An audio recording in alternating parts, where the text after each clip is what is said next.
Welcome, everybody. John Zager. Good afternoon from Colorado. I don't know what day it is. Thursday. It's Thursday afternoon, as a matter of fact. Partly cloudy outside. High 60s. A little breezy. Actually, it's a little bit warm.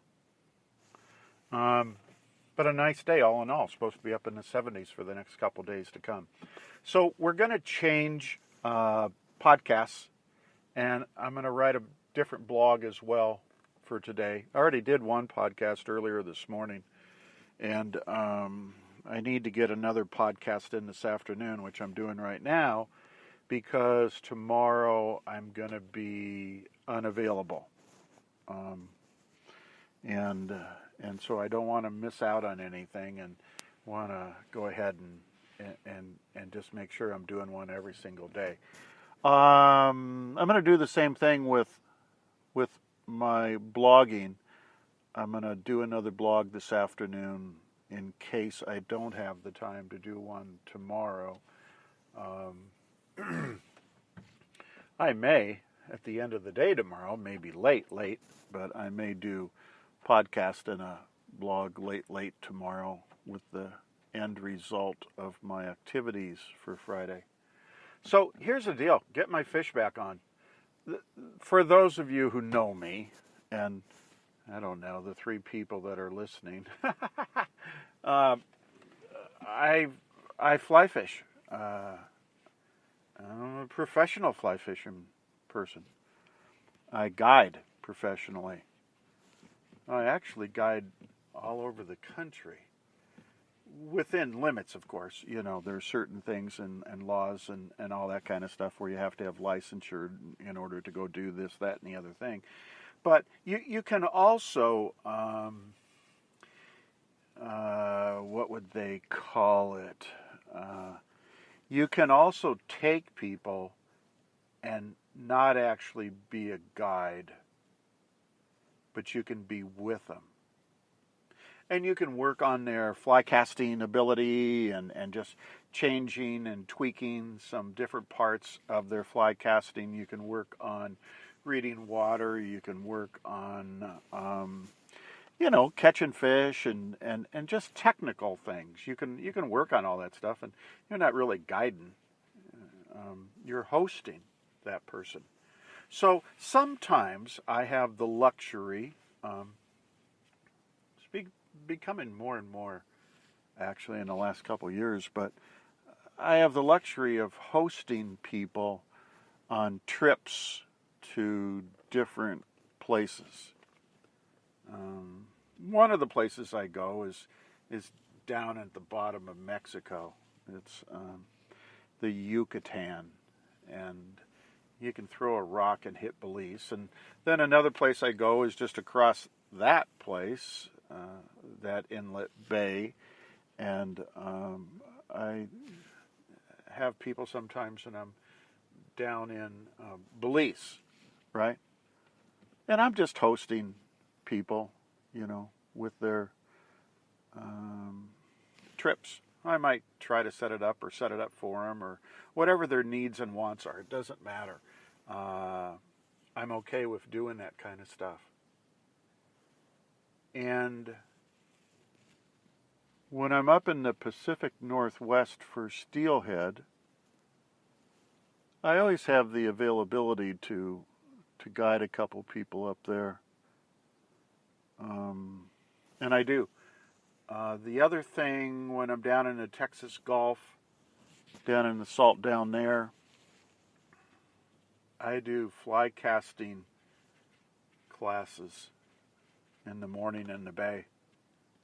And I've not done a lot, but I've done enough to where I'm pretty comfortable doing that. Don't have to have any license to teach fly casting. And I do that down there. I'll do that up in the Northwest. I'll do that down in the Caribbean. I'm not stepping on anybody's feet by doing that. I'm a fly fishing guide in Colorado and actually Wyoming. Parts of Wyoming will allow you to guide up there, kind of indirectly, but I don't do much of that. I might have a client and who I fish with a lot, and we end up going up to Wyoming and doing some fishing up there. Again, it's just another luxury thing. But I've been guiding up in Rocky Mountain National Park for several years, and I like it a lot. I've worked for a couple shops up there. I'm currently, as far as I know, I was told that, I'll be guiding there again this summer as clients pick up. I'm not much interested in nymph fishing, so I'll do streamers and dries and go up to the high altitude streams once we get into dry fly season, or dry droppers. I'll start that maybe in July sometimes, and this time of the year, the kids can go out and do the nymphing, but for me, it's just streamer fishing for me. In this runoff hasn't even started yet in Colorado. We're probably a month away from runoff. But it's a nice time of the year to do some streamer fishing. I'm going to give you guys a secret, which a lot of you already know, but I'm amazed when I look at some of the guides around, that claim to be pretty knowledgeable about stuff.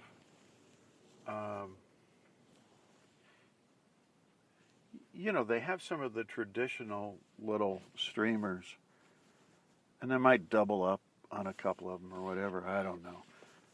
But how many people out there are throwing clousers? Whew. Man, oh man, I catch so many fish year-round on clousers. I catch a ton of fish down in the Texas Gulf on clousers. It's a bait fish, right? It's a bait fish. Come on, give me a break. Go down into the salt, into the Caribbean, along Central America. Just throw clousers. Whew. Boy, are they good. And the Pacific Northwest, I mean, if you're fishing steelhead, give me a break. Get a clouser. Go swing some clousers around. And you can fish them so many different ways. And you don't have to use ones and twos if you're in Colorado. Use a 6. Tie your own clousers, you guys. Quit buying clousers. But coming up tomorrow, the reason I'm not going to be available, I have to leave here pretty soon, and I'm going to be at a, let's see, how would I put this? A private fly fishing ranch in Colorado with the owners and some people for tomorrow. It's early in the season, so. And the coolest part, I mean, I've been here before, but the coolest part is that we're streamer fishing, in skinny water. I don't know if you guys out there, I don't even know if you know how to fish streamers in skinny water. Maybe you're waiting for, the mountain to melt so that you can throw streamers, but wow, is it fun. So we're going to be hooked up on 6 weights and good reels with good stops and big fish.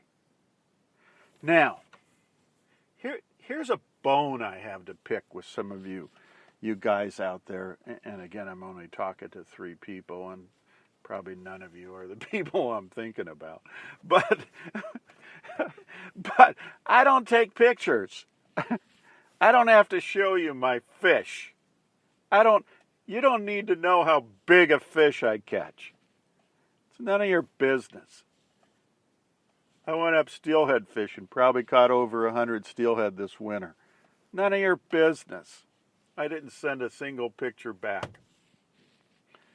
Pictures. Whew. You know, the enjoyment is staying present with yourself, with the river, with the fish, with your clients. That's where it is. You know, I just don't need to prove anybody that, you know, this fish was 28 inches or this fish was 24, or in steelhead category, you know, they were 22 pounds on a consistent basis. I don't really care. I don't care. You know, if you go down to the Texas Gulf and you don't understand that that the tarpon migrate down along the coast and through the Louisiana, Texas, and you can catch humongous tarpon down there. You know, it's not a red fish only drum area with sea trout and shark. You know, go down there and catch some of those beautiful, beautiful tarpon that migrate through there in the wintertime.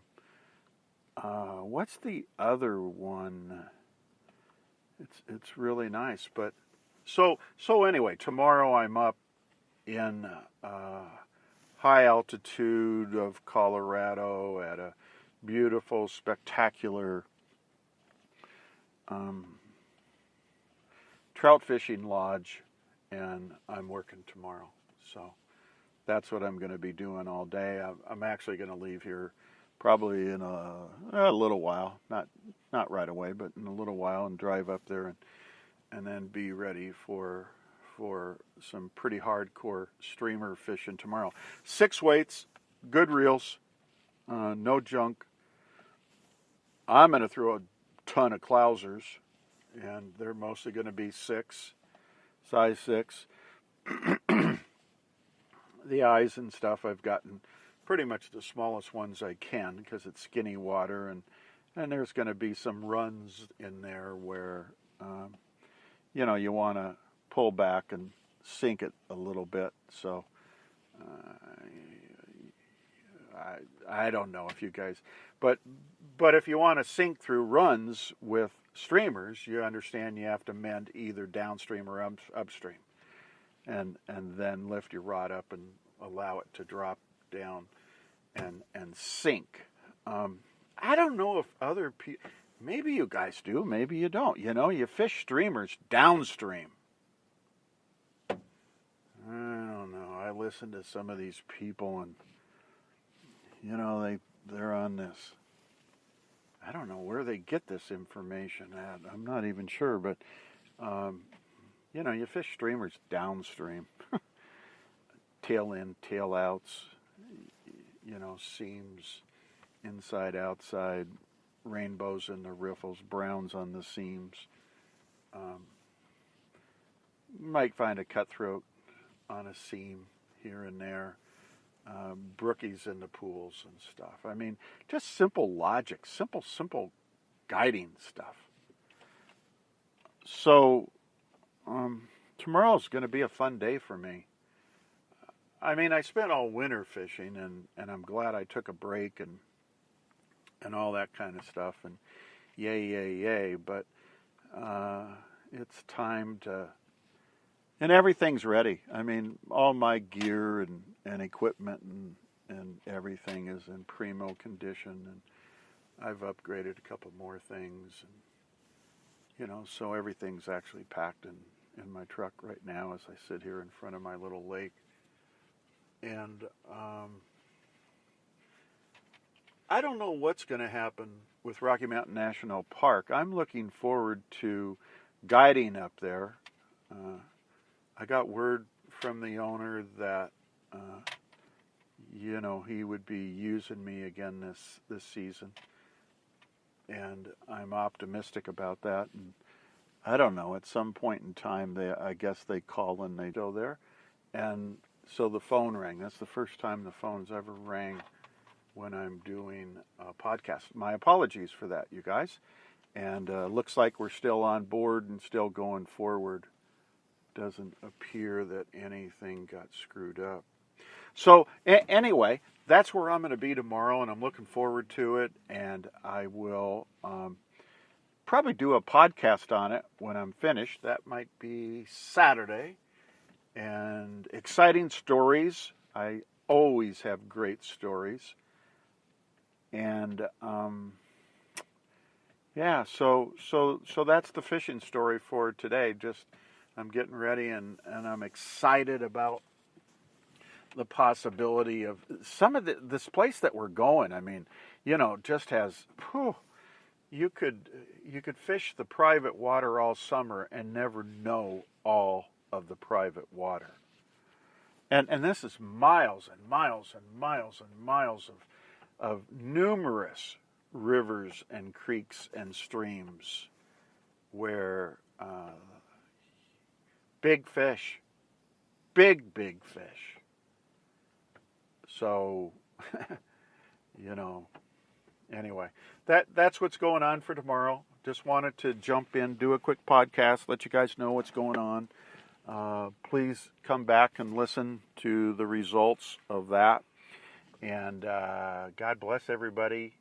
Hope you all have a good rest of the day and tomorrow. And I'll look forward to talking to you all real soon. See you all. Bye.